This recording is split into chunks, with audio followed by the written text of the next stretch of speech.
Selamat pagi untuk jemaat dan simpatisan sekalian yang saya kasihi di dalam nama Tuhan kita Yesus Kristus.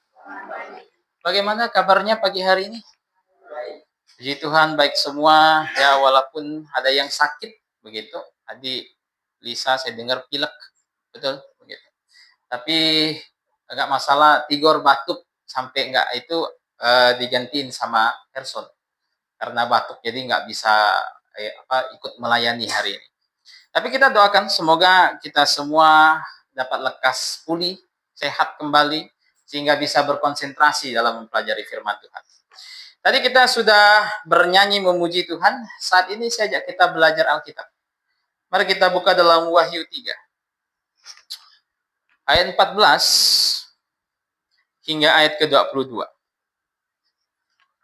Ini lanjutan pembelajaran sebelumnya. Tetapi satu perikop saya lengkapi karena perikop sebelumnya di ayat 7 sampai ayat ke-13 itu sedang dibahas di Rabu malam.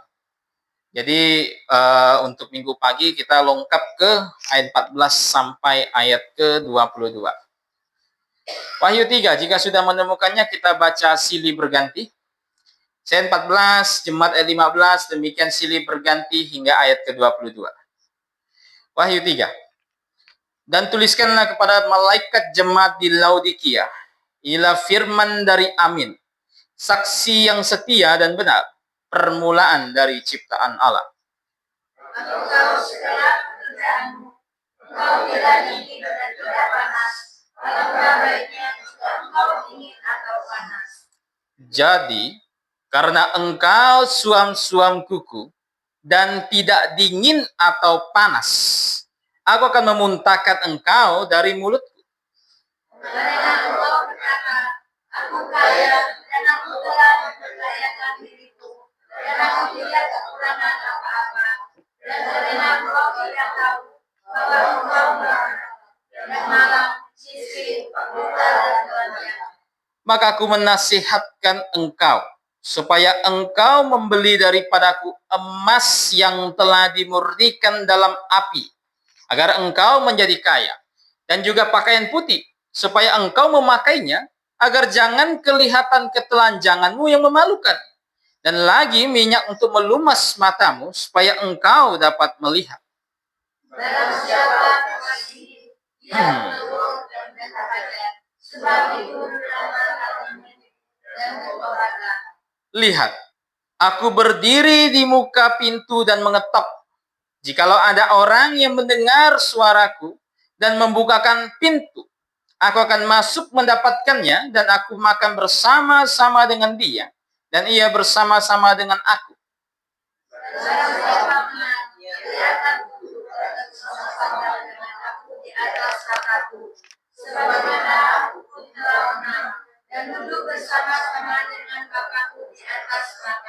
Siapa bertelinga, hendaklah ia mendengar apa yang dikatakan Roh kepada jemaat-jemaat. Mari kita berdoa.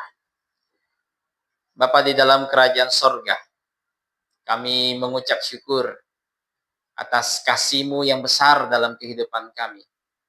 Sehingga kami, orang-orang berdosa, dapat terselamatkan oleh karena pengorbanan Tuhan kami Yesus Kristus di atas kayu salib.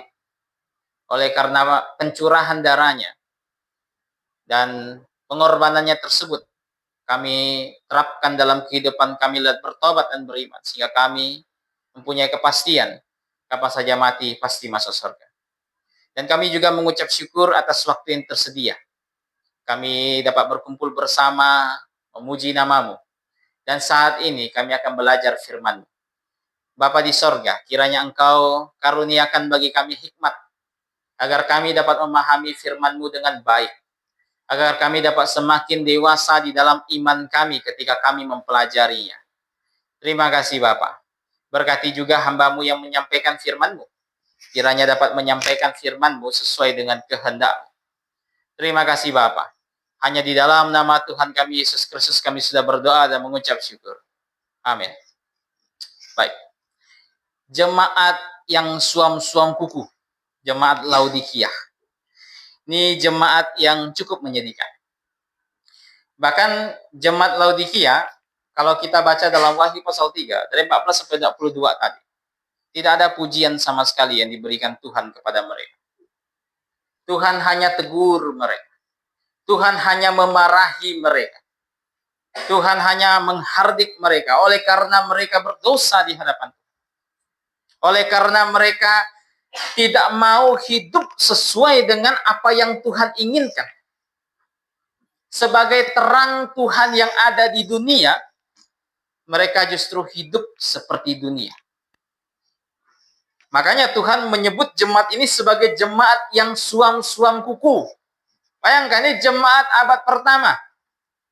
Jemaat yang kemungkinan berdiri akibat kepelayanan Paulus di kota Efesus. Karena lihat kepelayanan di Efesus itu, seluruh Asia bisa mendengarkan firman Tuhan. Bayangkan, ini jemaat di abad pertama yang hidup sejaman dengan Rasul. Ini bukan jemaat yang hidup 2000-an tahun kemudian.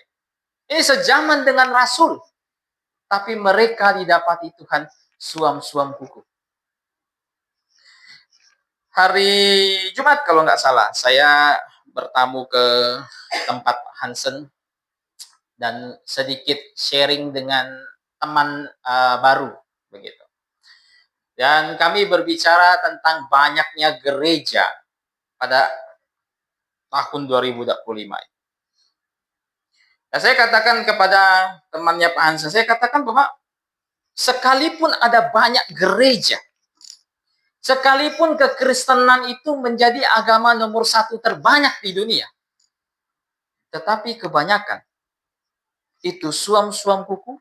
Bahkan kebanyakan dari mereka itu bukan gereja Tuhan. Kebanyakan dari mereka itu hanya berbentuk gereja, bernamakan gereja, namun di dalamnya tidak ada orang yang lahir baru. Namun di dalamnya, mayoritas dari mereka hanya menyandang nama Kristen. Namun hidup seperti orang yang bukan Kristen. Begitu. Maka dari sebab itu, teguran Tuhan kepada jemaat Laodikia ini sangat relevan untuk kita pelajari. Sangat-sangat relevan. Supaya jemaat di tahun 2025, 2000-an tahun setelah abad pertama itu, tidak menjadi jemaat yang suam-suam kuku. Apalagi jemaat baptis independen.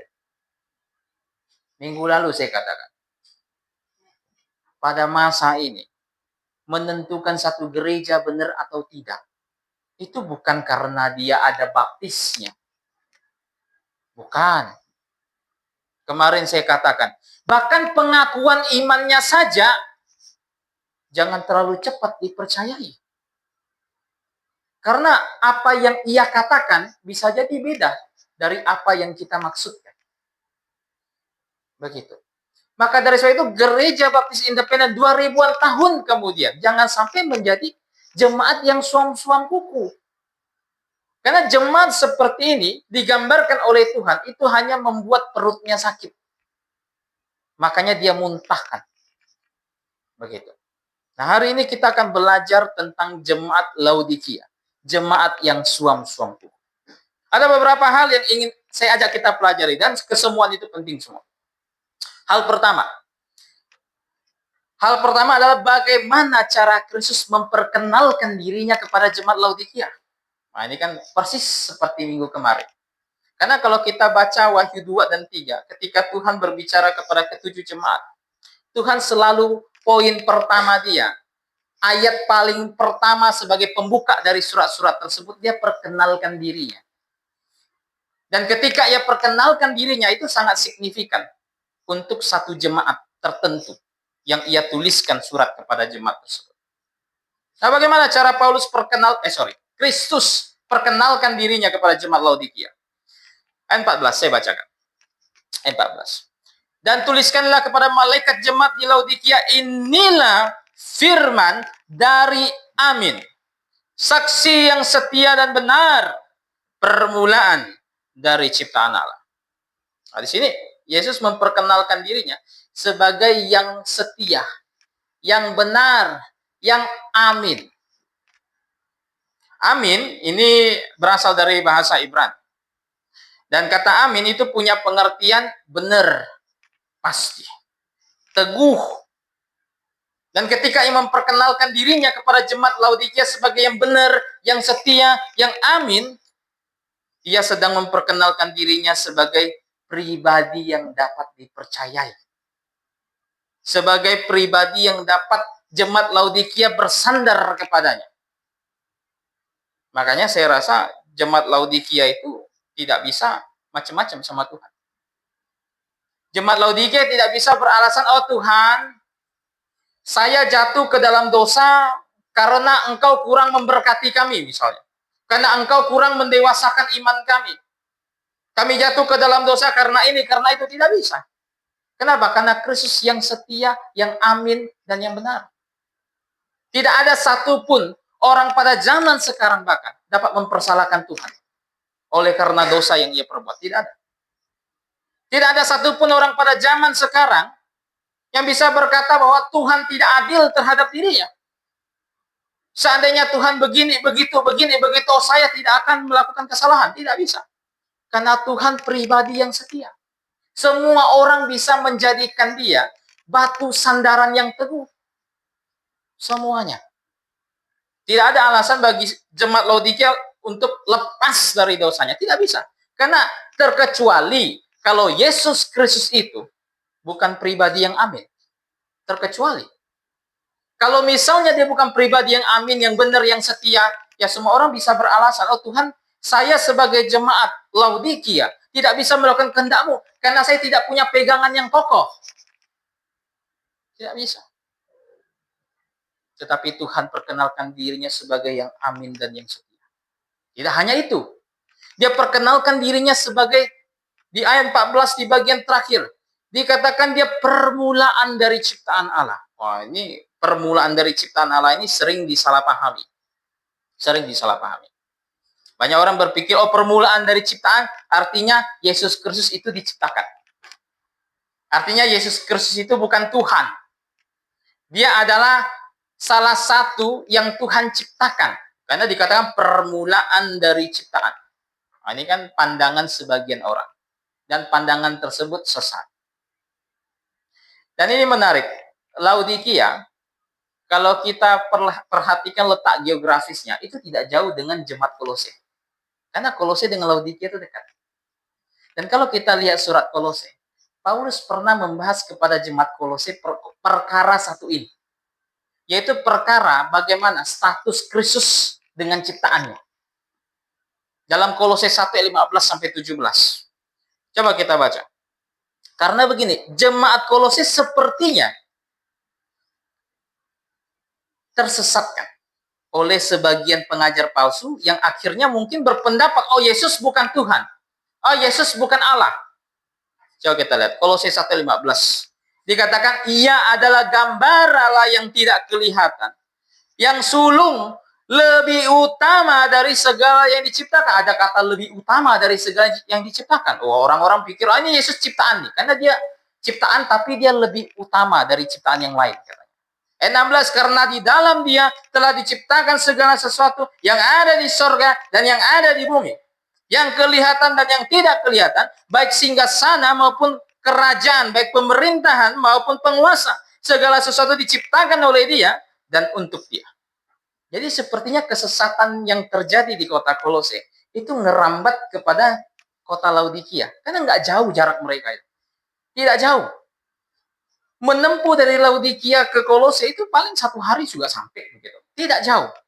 Jadi sepertinya ada guru palsu di Kolose yang akhirnya berhasil nyebrang ke kota Laodikia dan mengajarkan hal yang tidak-tidak.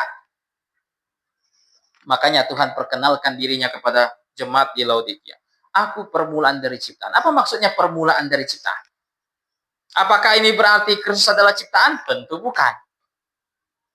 Kalau gitu apa arti permulaan dari ciptaan? Arti permulaan dari ciptaan itu menunjukkan bahwa Kristus adalah pemrakarsa dari segala ciptaan. Sesuai Kolose 1:16. Oleh dia segala sesuatu, baik yang kelihatan maupun yang tidak kelihatan, semuanya dijadikan oleh Kristus. Kalau saya katakan, Misalnya saya tulis sebuah artikel. Dan saya tulis ada ribuan artikel. Misalnya. Kemudian saya katakan saya permulaan dari ribuan artikel saya. Apakah dapat diartikan bahwa saya artikel? Tentu enggak. Sangat bodoh kalau ada orang yang berpikir, oh karena Pak Tommy berkata dia permulaan dari ribuan artikelnya, maka dia adalah artikel. Kan bodoh begitu. Maksud permulaan dari ribuan artikel, berarti saya adalah orang yang menulis artikel-artikel tersebut. Tanpa saya artikel tersebut akan ada. Demikian juga Kristus ketika dia menyebut dirinya sebagai permulaan ciptaan. Dan ini juga menunjukkan status Kristus dengan ciptaan. Dia lebih unggul daripada ciptaan. Maka dari sebab itu jemaat Laodikia tidak bisa tidak. Mereka memiliki Kristus yang lebih unggul dari ciptaan. Memiliki Kristus yang menciptakan segala sesuatu. Memiliki Kristus yang amin, yang pasti, yang benar, yang setia. Memilikinya sebagai kepala dari jemaat Laodikia. Maka tidak bisa tidak. Jemaat Laodikia harus bertanggung jawab penuh kepada Kristus. Tidak bisa tidak. Jemaat Laodikia, seperti yang saya katakan tadi, tidak bisa beralasan kenapa dia jatuh ke dalam dosa. Kenapa? Karena pencipta atas langit dan bumi ini saja telah menjadi kepala atas jemaat tersebut. Jemaat yang memiliki Kristus, yang merupakan kepala atas segala sesuatu, memenuhi jemaat, dikatakan Paulus. Maka pertanyaannya, ketika Kristus memenuhi jemaat, apakah jemaat ada kekurangan sesuatu? Ketika Kristus yang adalah kepala atas segala sesuatu ini memenuhi jemaat, maka seharusnya jemaat tidak ada kekurangan suatu apapun dalam hal rohani. Seharusnya. Dan kalau tidak ada kekurangan suatu apapun, bisa berkata, oh saya gagal memenuhi pekerjaan Tuhan. Saya menyimpang dari ajaran yang benar. Oleh karena Tuhan tidak memelihara saya. Bisa katakan demikian? Tidak bisa. Tidak bisa. Terkecuali ada yang kurang pada diri kita. Yang tidak Kristus berikan kepada kita. Bisa kita salahkan Tuhan. Tapi tidak bisa. Karena dia memenuhi kita. Begitu. Dan ketika Kristus memperkenalkan dirinya seperti itu, memberikan satu kesimpulan yang pasti. Bahwa jemaat Laodikia harus memperhatikan teguran yang akan Tuhan berikan kepada mereka. Karena teguran yang Tuhan berikan kepada mereka, itu teguran yang pasti. Itu teguran yang amin. Sehingga mereka harus memasang kuping mereka dengan baik. Sehingga mereka harus membuka telinga mereka untuk mendengarkan segala apa yang Tuhan tegur kepada mereka. Supaya jangan sampai Tuhan akhirnya memuntahkan mereka. Jangan sampai mereka yang adalah jemaat yang penopang dan dasar kebenaran pada waktu itu, salah satu, akhirnya dimuntahkan oleh Tuhan, dan mereka bukan lagi menjadi jemaat yang penopang dan dasar kebenaran. Ini cara Kristus memperkenalkan dirinya kepada jemaat Laodikia. Dia katakan dia yang amin, yang setia, yang benar, dan dia katakan dia permulaan dari segala ciptaan. Itu yang pertama. Yang kedua, jika Kristus sudah memperkenalkan dirinya kepada jemaat Laodikia, nah sekarang kita mulai. Apa teguran dari Kristus terhadap jemaat ini? Ya tadi saya katakan, tidak ada pujian untuk jemaat Laodikia. Tidak ada. Kita hanya bisa melihat teguran demi teguran. Nah kita lihat apa tegurannya. Coba kita lihat dari ayat ke-15. Dari ayat ke-15 sampai ayat ke-17. Apa teguran Tuhan? Saya bacakan. Aku tahu segala pekerjaanmu. Engkau tidak dingin dan tidak panas. Alangkah baiknya jika engkau dingin atau panas. Jadi karena engkau suam-suam kuku dan tidak dingin atau panas, aku akan memuntahkan engkau dari mulutku. Karena engkau berkata, aku kaya dan aku telah memperkayakan diriku dan aku tidak kekurangan apa-apa. Dan karena engkau tidak tahu bahwa engkau melarat dan malang, miskin, buta, dan telanjang. Apa teguran Tuhan? Teguran Tuhan dapat kita lihat menjadi beberapa jenis teguran. Ada beberapa jenis teguran Tuhan. Enggak satu, tapi ada beberapa. Teguran Tuhan yang pertama untuk jemaat Laodikia adalah mereka suam-suam kuku.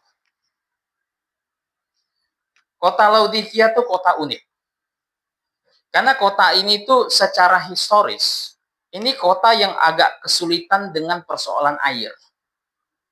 Agak kesulitan dengan persoalan air. Sehingga untuk pasokan air di kota tersebut, mereka harus mendatangkan air dari tempat sekitar yang cukup panas. Dan mereka pasang pipa untuk dialirkan kepada kota ini. Jadi dari sumber mata airnya cukup panas, dialirkan ke kota Laodikia dengan jarak sekitar 6 mil seingat saya, dengan pipa. Sampai ke sana tuh udah nggak begitu panas lagi. Nggak begitu panas, tapi nggak dingin juga, begitu. Karena jaraknya nggak begitu jauh ketika dialirkan. Nah, ini secara historis. Jadi ketika Tuhan menegur jemaat ini suam-suam kuku, jemaat ini akan langsung terkonek dengan baik. Karena ketika Tuhan tegur satu jemaat, Tuhan terkadang memakai sesuatu yang sangat tidak asing bagi mereka. Tuhan menegur mereka dengan mengambil contoh sumber air yang ada di kota Laodikia. Ketika itu dialirkan ke kota tersebut, air tersebut tidak lagi panas, tapi tidak juga dingin. Som-som kuku lah, begitu. Dan kata Tuhan, ini bermasalah. Ini bermasalah. Bayangkan betapa kerasnya Tuhan tegur jemaat ini, walaupun dia tubuhnya. Tapi dia dengan tegas berkata, kau som-som kuku. Semasa kita belajar tentang Yesus Kristus, kita belajar dari catatan Injil, kita tidak pernah menemukan satu kali Kristus itu bersikap lembut terhadap pengajar palsu. Tidak pernah. Nggak pernah kita lihat Kristus itu bersikap, ya udah saya tegur kamu, tapi tidak dengan kata-kata kasar. Dengan kata-kata yang dipermanis saja. Saya ingat kemarin ngobrol, ada satu orang berkata bahwa kalau negur orang zaman sekarang tuh nggak bisa sembarangan. Mesti lihat-lihat dulu. Karena kita nggak enak nanti kalau misalnya sakit hati. Kalau misalnya dia nanti sakit hati nggak mau lagi ke gereja. Tapi apakah Tuhan menggunakan kata-kata yang lembut ketika dia berurusan dengan pengajar palsu? Ketika dia berurusan dengan mereka yang terus berbuat dosa, apakah Tuhan berlaku lembut? Kita lihat Tuhan dalam Matius 23, dia katakan kepada orang Farisi, apa katanya? Engkau kubur berlabur putih. Yohanes Pembaptis berkata kepada orang Yahudi, orang Farisi, Saduki, dia berkata kepada mereka, engkau keturunan ular beludak. Jadi Tuhan tidak pernah berlaku lembut dalam tanda kutip ketika dia berurusan dengan guru palsu. Kenapa? Karena teguran yang keras itu dibutuhkan untuk pertobatan mereka. Teguran yang keras, yang tajam, yang menusuk ini dibutuhkan supaya mereka tahu diri mereka itu adalah manusia berdosa. Ini dibutuhkan. Banyak psikolog modern berkata, oh jangan terlalu ini nanti takutnya dia tersandung, takutnya dia marah. Kamu harus merangkul dia, kalau bisa peluk-peluk dia lah. Gitu. Tapi semua itu tidak mempertimbangkan sifat dasar manusia. Apa sifat dasar manusia? Manusia jatuh ke dalam dosa. Tidak mempertimbangkan ini. Nah, ketika Tuhan nasihatkan ini, dia mempertimbangkan itu. Makanya dia tegas keras dengan jemaat Laodikia. Tubuhnya sendiri dia katakan, kamu suam-suam kuku. Begitu. Dan bahkan Kristus berkata bahwa mereka tidak dingin, tidak panas. Alangkah baiknya kalau misal mereka dingin atau panas, kata Tuhan. Nah, sepertinya jemaat Laodikia ini mungkin hanya sedikit memiliki ketertarikan dengan unsur rohani. Sepertinya. Bukan tidak punya sama sekali, bukan. Kalau tidak punya sama sekali, dingin panas pun tak ada, kan begitu. Bukan tidak punya sama sekali. Tapi sepertinya ada. Namun tidak begitu bergairah. Namun sepertinya mereka tidak begitu bersemangat dengan unsur-unsur rohani. Mereka mungkin hanya sekedar berjemaat, melakukan berbagai perintah yang Tuhan berikan, yang mereka anggap sebagai kewajiban yang harus dilakukan sebagai orang Kristen. Mereka lakukan itu, tapi mereka sama sekali tidak pernah menghayati seberapa besar kuasa dari kelahiran kembali. Mereka sepertinya melakukannya hanya sekedar formalitas. Oh, saya orang Kristen. Saya disuruh datang bergereja, saya bergereja. Oh, saya orang Kristen. Saya disuruh datang berjemaat, kemudian ambil cawan perjamuan, ya saya ambil begitu. Kebanyakan orang Kristen di luar sana seperti itu. Mungkin seperti jemaat Laodikia, yang kelihatannya hanya punya bentuk-bentuk kesalehan, bentuknya saja. Kelihatannya ada hal tertentu yang mereka turuti, kelihatannya. Tetapi pada dasarnya, berdasarkan perkataan Paulus ribuan tahun yang lalu, mereka memungkiri kekuatannya. Ini yang terjadi pada jemaat Laodikia. Dan mungkin saja ini terjadi oleh karena banyak dari mereka yang sebenarnya tidak lahir baru. Begitu. Sehingga dikatakan kau tidak dingin atau panas. Lebih baik dingin atau panas. Apa maksudnya dingin atau panas itu? Ada sebagian komentator yang berpendapat dingin dan panas itu dalam arti positif. Tapi ada sebagian yang lain, ini yang menarik, yang berpendapat dingin dan panas. Panas itu yang positif, dingin itu yang negatif. Maksudnya gimana? Tuhan menginginkan jemaat Laodikia untuk memiliki posisi yang jelas. Kalau semangat akan hal rohani, semangat. Kalau mau buang itu semua buang. Digambarkan dengan dingin dan panas. Karena yang repot dari seseorang itu apa? Kalau Anda pernah ketemu orang yang lahir dari sejak lahir sudah Kristen. Kemudian dia adalah anggota jemaat tetap. Dan dia rajin kasih persepuluhan misalnya. Dan kemudian dia salah. Ada yang salah pada dirinya, ada yang salah pada doktrinnya. Kira-kira seberapa sulit untuk yakinkan dia bahwa dia salah? Saudara, sulit.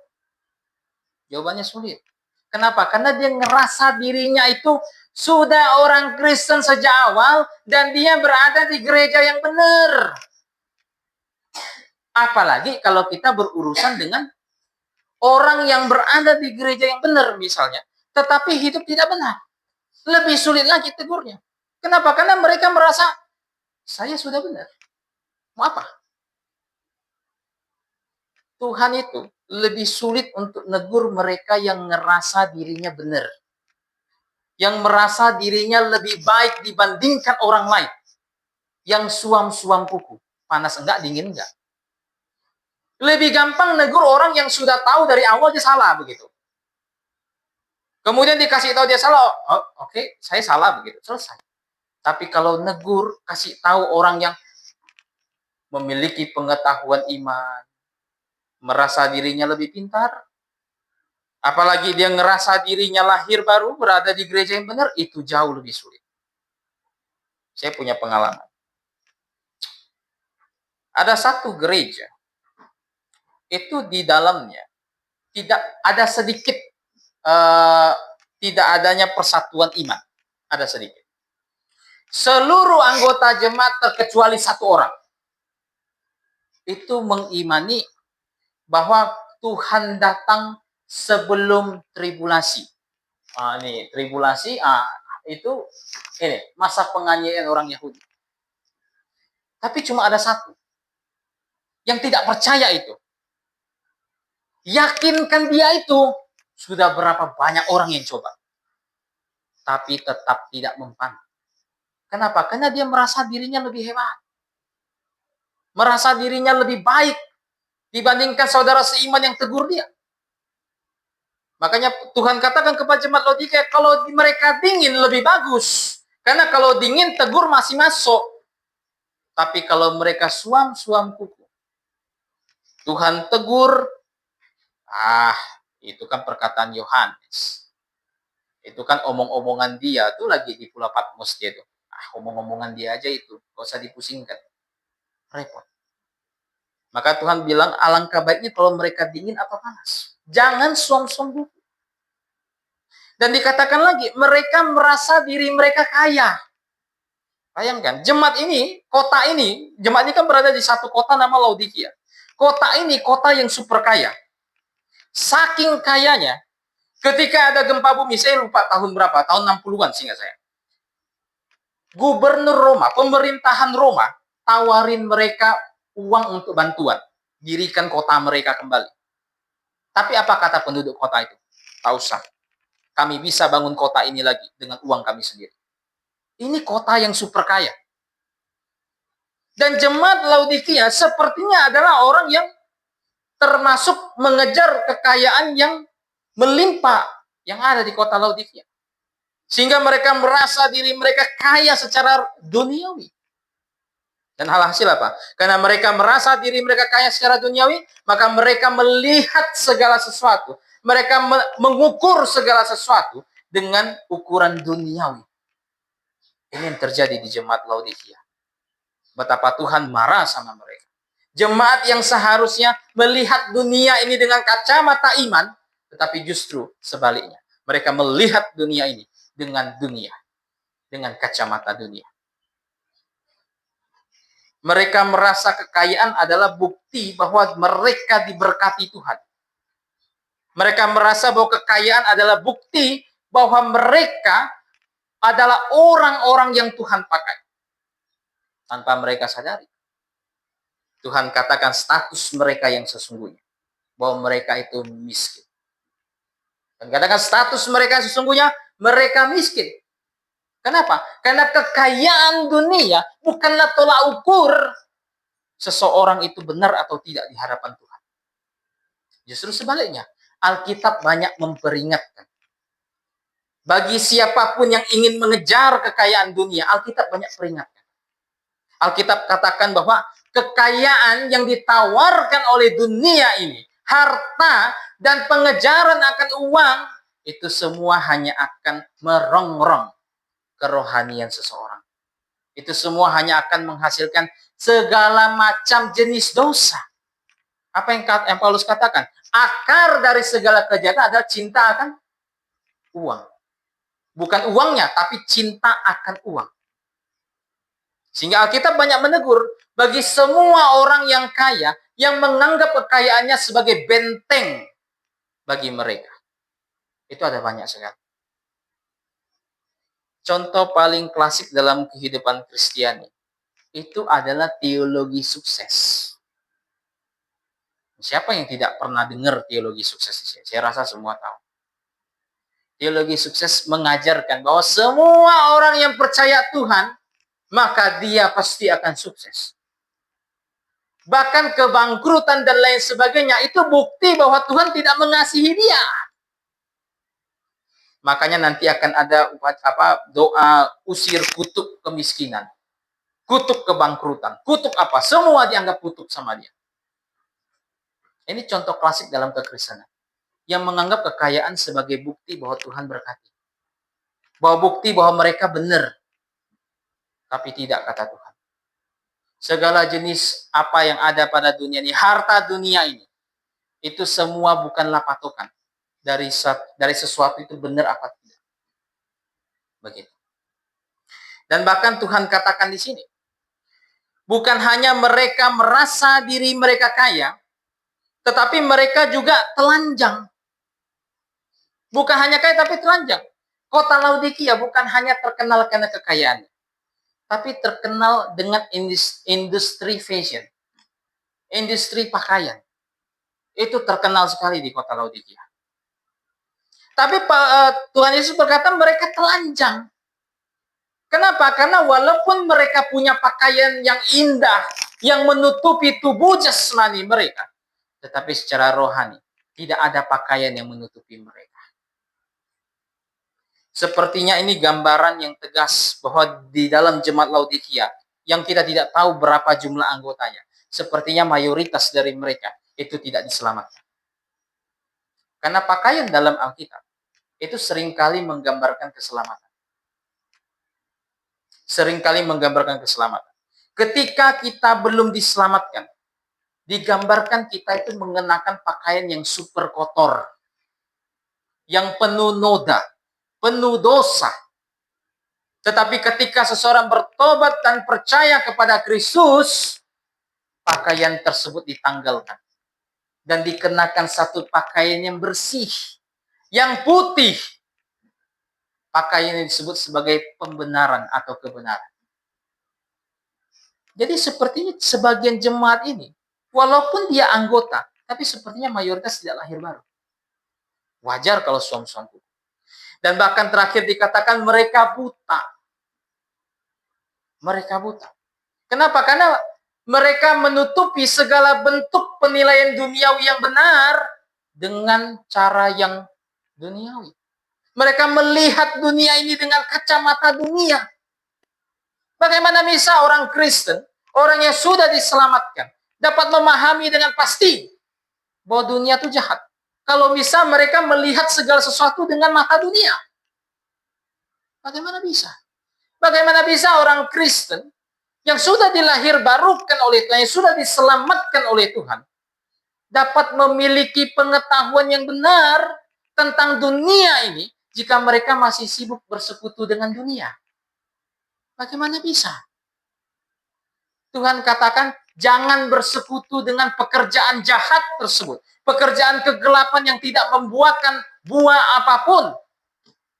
Tetapi jika orang Kristen masih sibuk mengejar dunia ini, membuang semua bentuk kerohanian, maka saya dapat pastikan, dia akan menjadi salah satu orang dari jemaat Laodikia di era modern ini.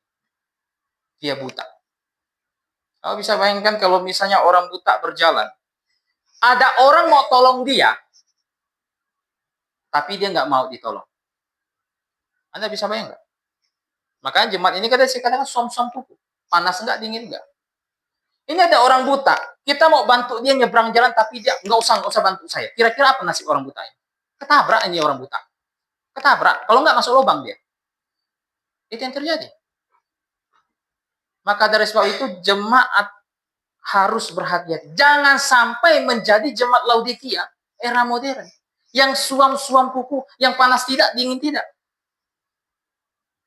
Alhasil Tuhan akan muntahkan mereka. Begitu. Itu teguran Tuhan untuk jemaat Laodikia. Kemudian hal ketiga yang kita pelajari. Apa nasihat Kristus untuk mereka kalau begitu? Apa nasihatnya? Nasihatnya di 18 sampai 19. Coba kita lihat. Maka aku menasihatkan engkau supaya engkau membeli daripadaku emas yang telah dimurnikan dalam api, agar engkau menjadi kaya, dan juga pakaian putih supaya engkau memakainya agar jangan kelihatan ketelanjanganmu yang memalukan, dan lagi minyak untuk melumaskan matamu supaya engkau dapat melihat. Barang siapa aku kasihi, ia ku tegur dan ku hajar. Sebab itu relakanlah hatimu dan bertobatlah. Jadi apa nasihat Tuhan untuk jemaat Laodikia? Nasihatnya sederhana. Nasihatnya adalah bertobat. Nasihat sederhana. Dan nasihat ini adalah bukti dari kasih Kristus kepada mereka. Yesus bisa saja datang langsung menghajar mereka dengan cambuk murkanya. Bisa. Bisa. Tapi Kristus selalu memberikan satu rentang waktu bagi jemaatnya, bagi tubuhnya untuk bertobat. Makanya Tuhan katakan kalau dia mengasihi seseorang, dia pasti hajar, dia pasti tegur. Pasti itu. Dan Tuhan menggambarkan dirinya sebagai pribadi yang menegur dan menghajar, sebagai pribadi yang menyuruh mereka bertobat dengan dua gambaran. Tuhan gambarkan dirinya seperti pribadi yang ketok pintu dalam Wahyu pasal 3. Mengetok pintu jemaat Laodikia supaya mereka tobat. Ngetok pintu supaya jemaat ini jikalau mendengarkan suara Tuhan, terima ia dan ia akan masuk kembali. Tapi kalau jemaat ini tidak kunjung membukakan pintu, maka Tuhan akan pergi dari pintu jemaat tersebut. Dan ketika ia tidak mengetok lagi, adakah orang yang bisa bertobat? Ketika ia tidak lagi mau mengetok pintu, hati jemaat. Adakah orang yang bisa bertobat? Hal ini benar bagi jemaat, hal ini benar pula bagi mereka yang belum diselamatkan. Orang yang belum diselamatkan itu digambarkan seperti itu juga. Ketika Injil datang kepada mereka, masuk ke kuping mereka, didengarkan, mereka pikirkan, pahami itu. Tapi ketika mereka terus menolak Injil tersebut, ketika Kristus ketok-ketok, dan mereka terus tidak bukakan pintu, dan Kristus pergi, maka orang tersebut takkan pernah diselamatkan. Takkan pernah. Tidak akan pernah. Karena Tuhan ketok pintunya, pintu hatinya lewat Injil, dia tolak. Kalau Tuhan sudah pergi, siapapun yang mau bukakan pintu, siapapun yang mau mencoba memanggil dia kembali, takkan pernah bisa. Rabu malam kemarin, kita bicara tentang jemaat Philadelphia, begitu. Itu di perikop sebelumnya. Saya katakan bahwa Bahtera Nuh, 8 orang masuk ke dalam Bahtera. Pertanyaannya, siapa yang tutup pintunya kemarin? Yang tutup pintunya adalah Tuhan. Dan ketika Tuhan sudah tutup pintunya, Nuh lihat, oh di situ misalnya situ, itu kenalan saya itu, tetangga saya suka kasih ini nih makan tuh, minta tolong sama lu, tolong begitu. Pertanyaan, lu bisa buka pintu? Tidak bisa, karena Tuhan yang tutup pintu itu. Semasa air bah belum turun, saya sangat yakin Nuh gencar memberitakan tentang penghakiman, bahwa Tuhan akan menghakimi dunia ini dengan air bah. Mesti tobat. Tapi ketika kesempatan itu berlalu, umur 600, Nuh, air bah datang. Siapapun yang mau coba buka pintu hatinya sudah terlambat. Air bah sudah datang, hujan sudah turun, dan mereka binasa. Kristus terus mengetok di pintu hati Anda. Tapi jika tidak kunjung dibukakan ketika dia pergi, maka tidak ada yang bisa menolong kita. Makanya lagu kita, panggilan terakhir Allah. Hal ini juga benar bagi jemaat yang jatuh ke dalam dosa. Kristus mengetok.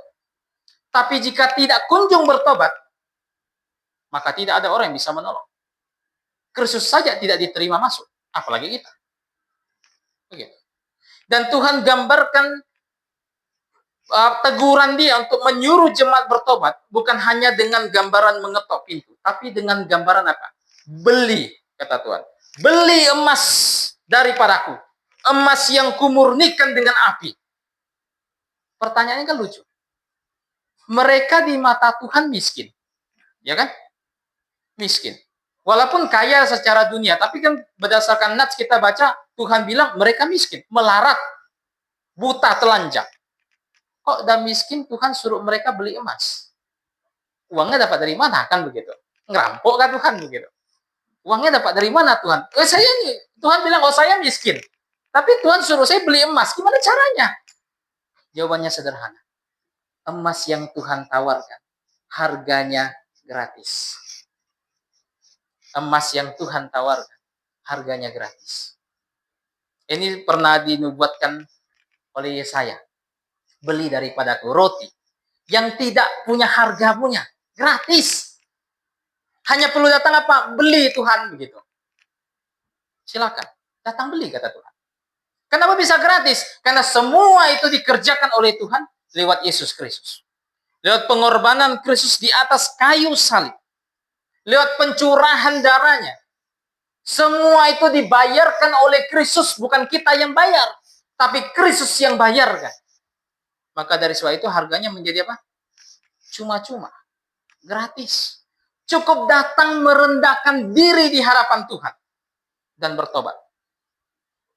Beli emas tersebut agar menjadi kaya sejati. Karena kan mereka miskin. Tuhan mau mereka punya kekayaan yang sejati. Tuhan mau mereka punya kekayaan yang tidak akan binasa. Apa kekayaan yang tidak akan binasa itu? Kekayaan yang tidak akan binasa itu adalah kekayaan yang nanti akan kita dapatkan di surga. Tuhan mau jemaat berfokus kepada kekayaan tersebut. Menyimpan hartanya seluruhnya kepada yang ada di atas. Itu di surga. Di mana ngengat dan karat tidak akan merusakkannya.